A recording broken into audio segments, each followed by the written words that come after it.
Halo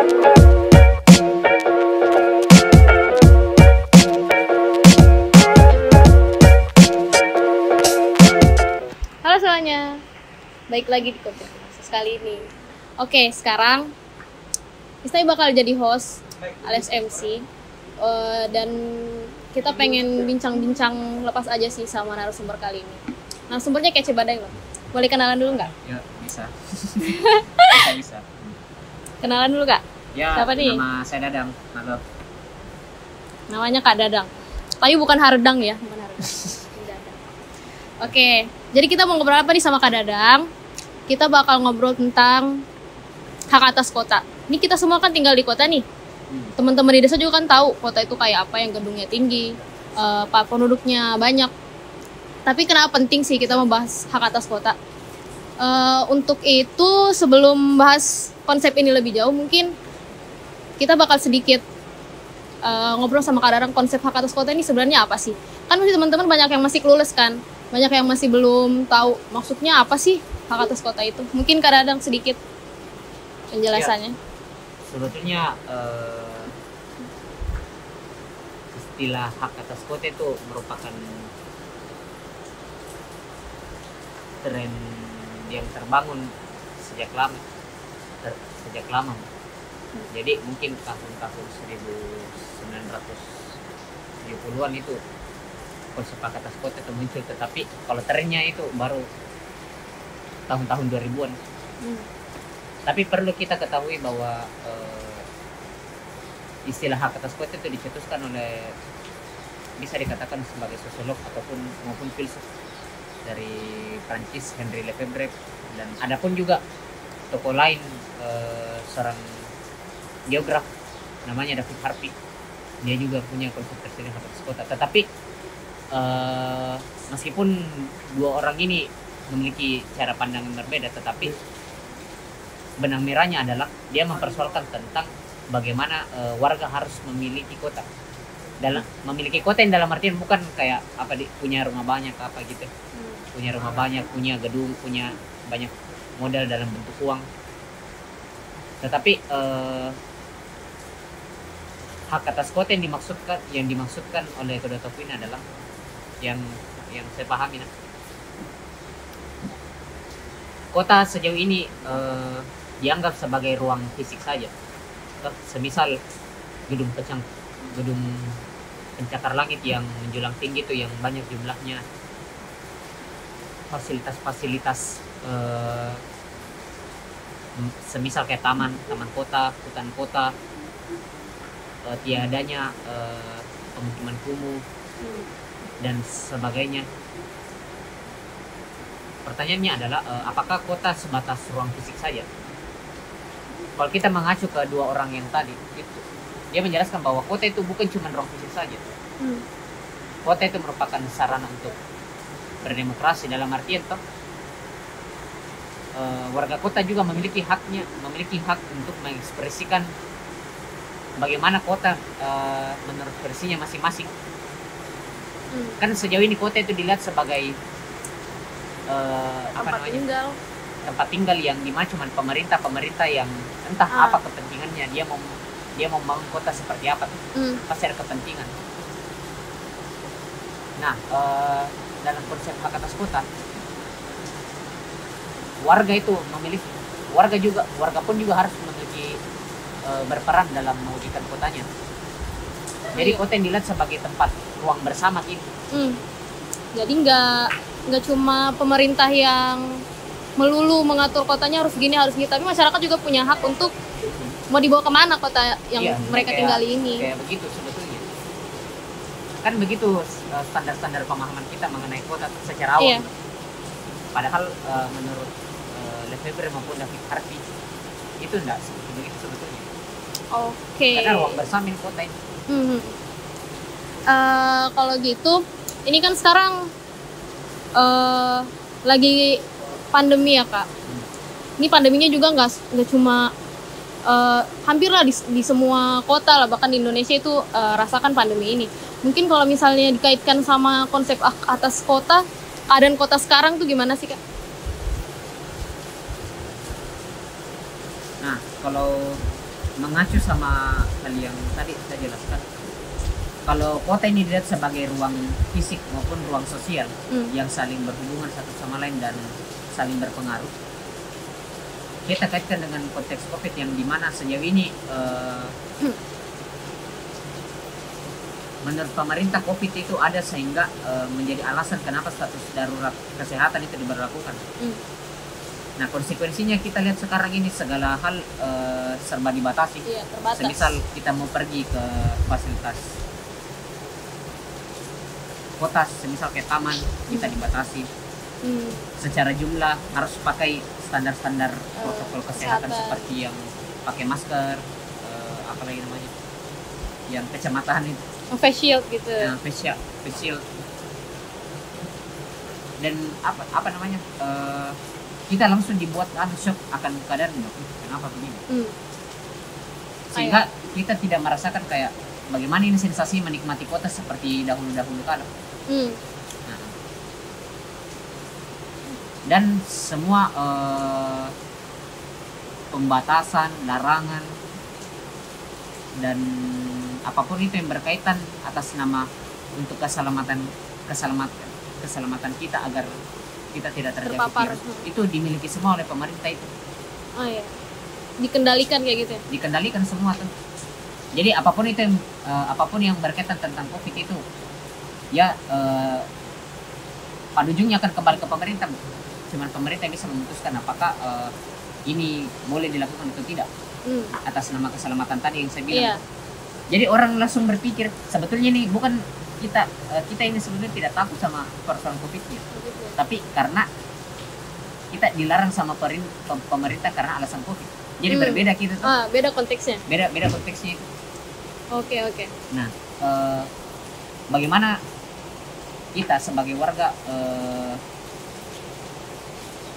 bagaimana kalau kita lihat ini kota sebagai tempat bersama untuk mengekspresikan hak-hak kita, ya tentunya warga juga berperan untuk peran paling minimal itu adalah mengkritik sebuah kebijakan. Kan saja ini potensi untuk mengkritik itu agak minim kan? Yes. Kenapa? Karena pemerintah memiliki mengontrol semua wacana yang keluar. Jadi apapun itu tidak sesuai dengan versi pemerintah itu dikat. Semisal isu-isu hoax atas vaksin, isu hoax atas kalau kita melakukan ini, apakah itu menjauhkan kita dari corona semisal. Kalau pemerintah mengatakan tidak, ya tidak.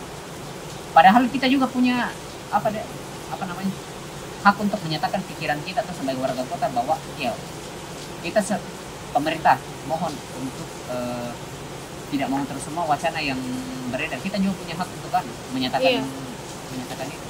Mungkin pemerintah juga kurang wadahi masyarakat sih kayaknya untuk bisa berperan aktif dan bisa lebih tahu sama masalah COVID ini, karena mungkin dari yang kita lihat-lihat juga di berita, masyarakat malah skeptis gitu sama kebijakan yang dikasih pemerintah.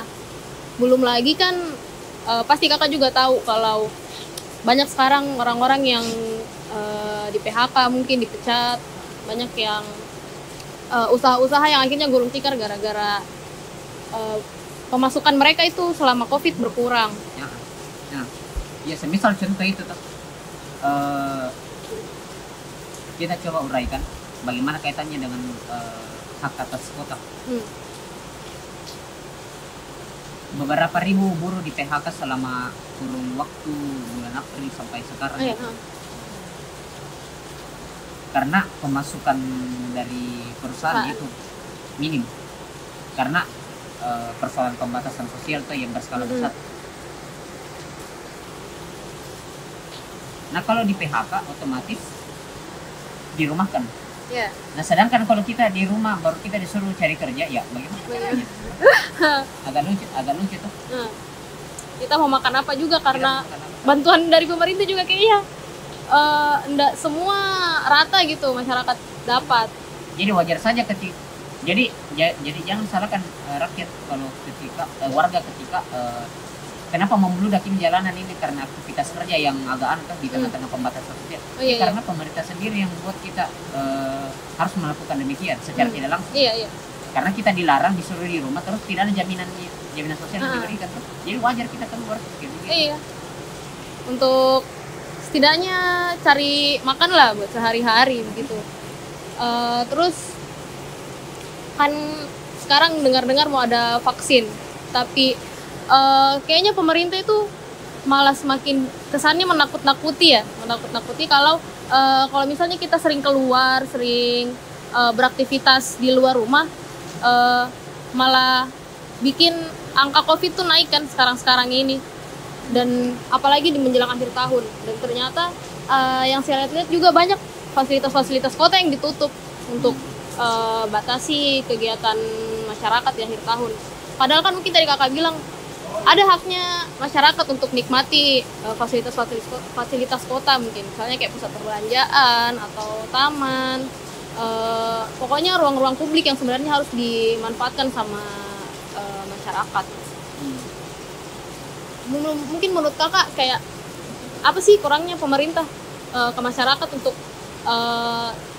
tangani semua masalah-masalah yang dirasakan sama warga-warga selama COVID, selain masalah ekonomi yang tadi kita bahas, mungkin ada masalah lain lagi gitu yang kiranya pemerintah itu harus fokus ke situ juga. Iya, karena apa? Karena sejauh ini yang ditunjukkan oleh, jadi sebetulnya kondisinya warga kalau saya lihat ini sebetulnya dibuat jengkel gitu sama tingkahnya pemerintah. Kenapa demikian? Karena kita dilarang, tapi mereka sebaliknya. Itu terlepas dari persoalan ekonomi dan hak sipil politik, budaya dan sebagainya. Sejauh ini sikap-sikap pemerintah ini ke kita lewat berbagai kebijakan dia keluarkan, ataupun statement politik dia keluarkan, itu selalu cenderung membuat kita jengkel. Kenapa demikian? Di tengah-tengah pemberlakuan status darurat kesehatan karena COVID ini, contohnya saja itu tadi tuh kita di PHK terus kita disuruh di rumah dengan alasan supaya menghentikan penyebaran COVID.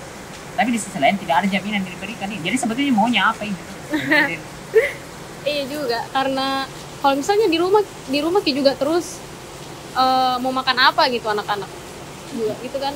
Belum lagi kegiatan misalnya kayak kita lah yang mahasiswa di kampus juga sangat dibatasi karena takut terpapar sama COVID. Padahal ini kampus kan juga ruang kan, nggak? Ruang untuk kita manfaatkan.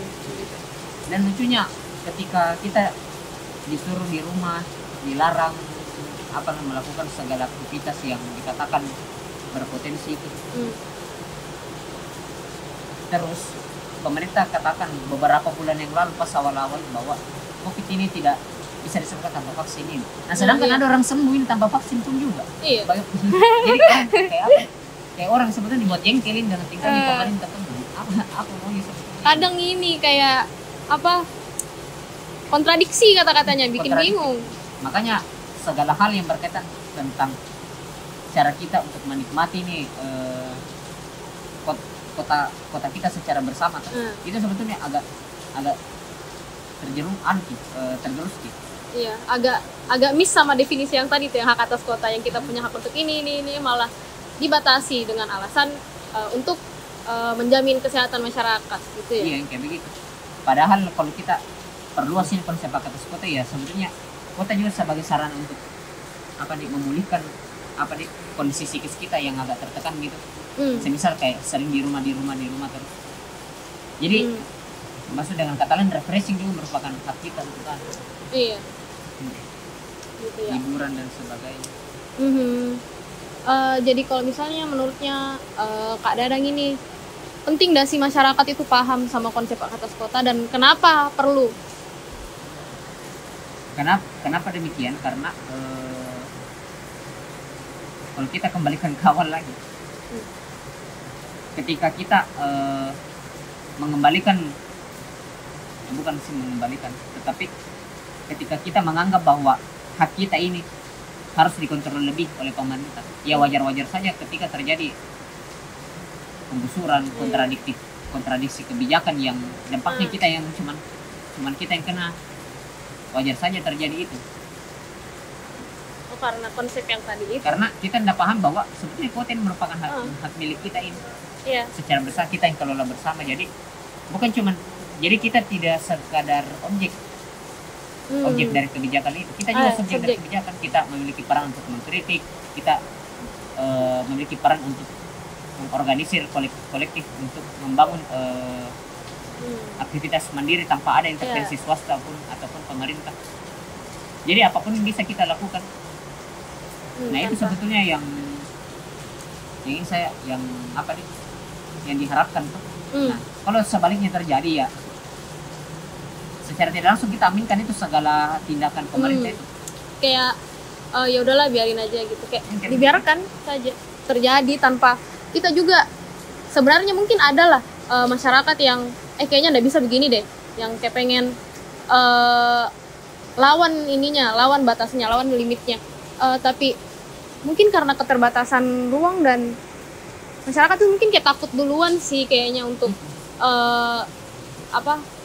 untuk lawan atau mungkin kritisi kebijakannya pemerintah.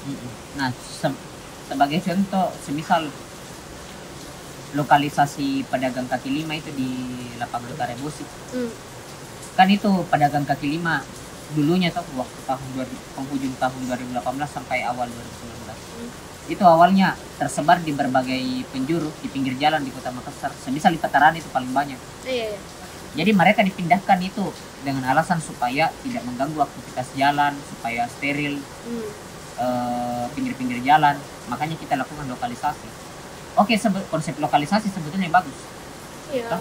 Tapi persoalannya adalah pedagang kaki lima dilokalisasi.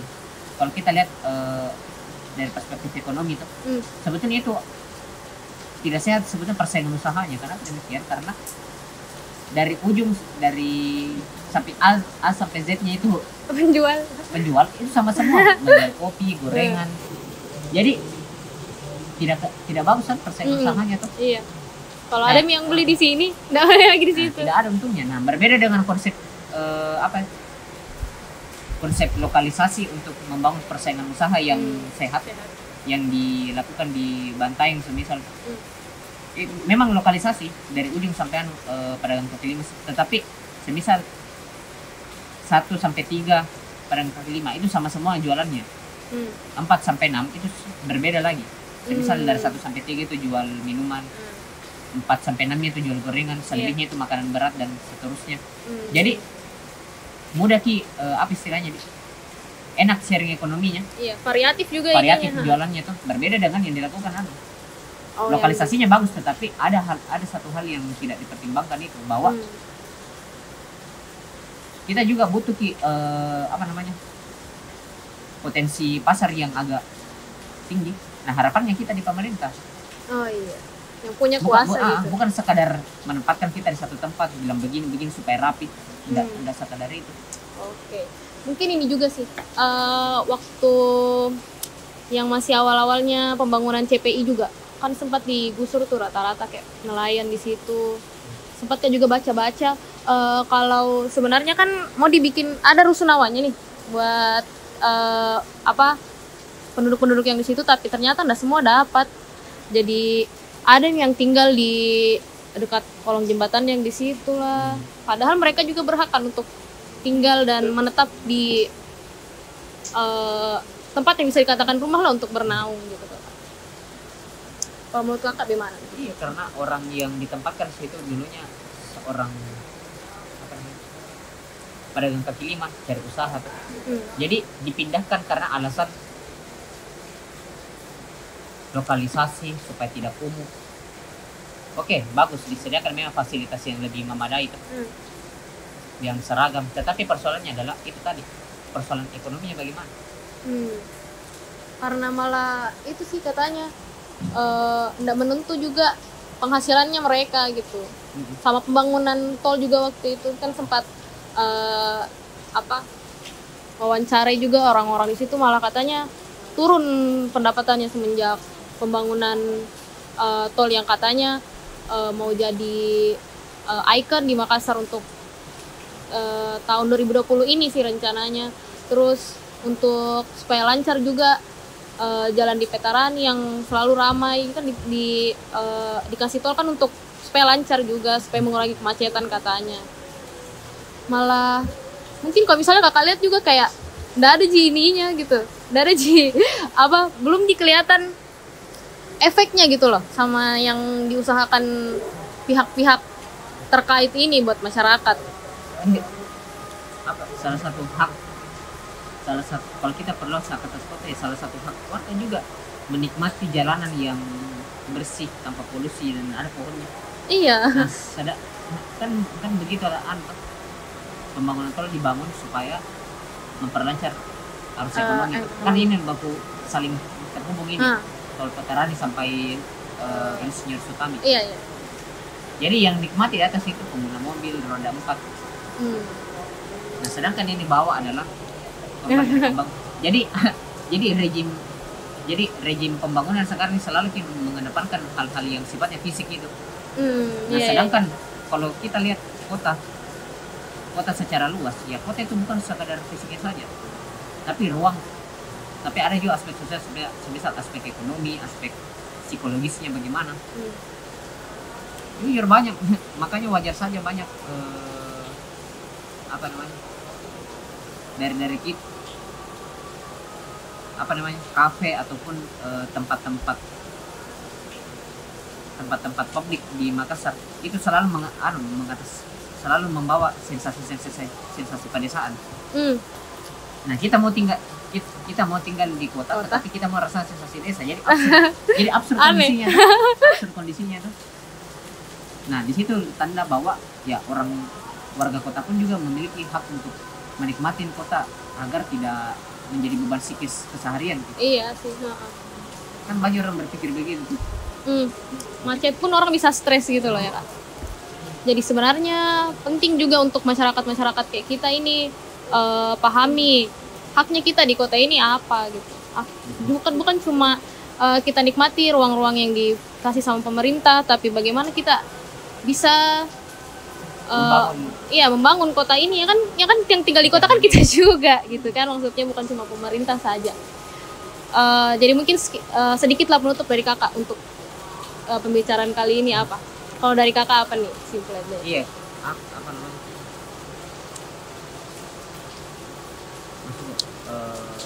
Mari jadikan kota ini sebagai ruang bersama kita, itu saya sebenarnya. Mari jadikan kota ini sebagai ruang bersama kita, guys. Gitu. Mungkin sekian sih untuk bincang-bincang kita hari ini sama Kak Dadang. Dan cukup sekian teman-teman. Thank you.